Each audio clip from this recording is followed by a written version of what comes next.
Du coup, j'ai d'autres questions là qui sont plus orientées Active Worker. Là, on a parlé de Join It. Je pense que l'idée, c'est qu'Active Worker, ça peut être des entrepreneurs comme toi. Ça peut être aussi des employés. C'est un peu toutes les gens qui sont en train de faire quelque chose de manière hyper active. Pas forcément hyper actif, mais hyper actif plus loin. Toi, si on commence par les skills de base, imagine que tu prends un mec qui nous regarde, qui est à l'école encore, qui est à Centrale, et tu as l'opportunité de lui dire, bah mec, en fait, quelle que soit la boîte où tu vas, voilà les compétences, moi à ta place, après tout ce que j'ai fait, que ce soit ce que j'ai étudié à l'école ou ce que j'ai étudié a posteriori quand tu devais, avec 3 bouts de ficelle, créer ton MVP et tout, bah qu'est-ce que tu lui dirais en fait, comme skills à apprendre? Si on parle sur l'aspect, on va dire, j'aime pas trop ça, mais d'abord technique.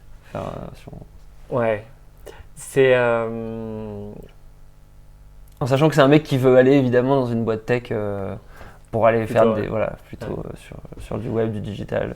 Je pense que quelque chose qui est hyper important, c'est d'avoir toujours l'objectif de se dire qu'on répond à un besoin ou à un vrai problème. Et qu'on se met à la place de son client en fait. Même n'importe quel développeur ou manager ou product manager ou quelqu'un qui bosse, il faut toujours qu'il se souvienne que il y a quand même des utilisateurs derrière et que eux, il faut bien comprendre leurs problèmes, qu'est-ce qui ne va pas, pourquoi ça va, comment ça fonctionne. Et ça marche pour tout. Pareil quand j'étais dans le conseil ou même quand j'étais sur mes usines chez Suez. À atteindre des objectifs de performance ou de productivité ou de réussite professionnelle, ça passe par bien maîtriser son environnement, le comprendre et l'écouter beaucoup. Ouais. Et ça, je pense que c'est vraiment une force pour moi d'un active worker, quelqu'un qui veut vraiment réussir, qui veut amener son projet quelque part. Il faut qu'il aille se nourrir en fait de tout son environnement, qu'il aille voir toutes les personnes, qu'il les écoute. C'est super d'aller faire un déj le midi avec un collègue qui est peut-être dans une autre branche ou qui fait un poste qui est un peu différent. Et donc c'est développer beaucoup d'écoute, de compréhension en premier et pas forcément se doter soi-même de super skills et d'être super fort ou d'être dans une expertise forte.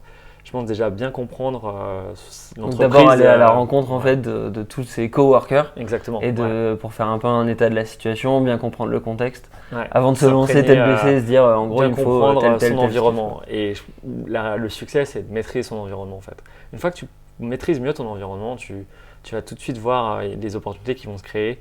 Tu vas mieux comprendre qu'est-ce qui se passe, quels sont les schémas de décision dans l'entreprise. Et donc du coup, une fois que tu appréhendes mieux ça, toi, dans ton travail de tous les jours, tu vas pouvoir te dire comment je fais pour progresser dans cet environnement, qu'est-ce qui me manque, quelles sont les personnes qui arrivent à prendre des décisions, comment elles le font. Et après, si tu as des sujets très techniques, dans le conseil, nous, on avait beaucoup d'Excel à faire. Il fallait être capable de traiter de l'information. Donc, un truc de base, c'est comment je fais une base de données dans Excel, comment je nettoie mes données dans Excel. Tu vois, ça c'est des skills un peu plus techniques qu'il faut, si on n'est pas capable d'apprendre par soi-même, je recommande, il y a plein de chaînes YouTube ou plein de données sur Internet, mais aussi parfois c'est bien de savoir que dans sa boîte, il y a peut-être un mec ou 2 ou 3 qui savent à peu près bien le faire, ou qui savent mieux que les autres en tout cas, et de ne pas avoir peur d'aller leur dire en fait, est-ce que tu peux m'apprendre, on peut se prendre 15 minutes pour que tu montres comment ça marche et tu me donnes les 2-3 clés, 2-3 trucs. Ensuite, moi je bosse de mon côté et après je reviens et puis on voit si ça. Exactement, c'est vraiment ça qui permet je pense, d'être un bon active worker, c'est de savoir aller piocher et capter tout ce qui est les bonnes compétences dans son environnement, dans son métier dans lequel on évolue, pour pouvoir justement capitaliser, commencer à progresser soi-même. Cause aside from my soul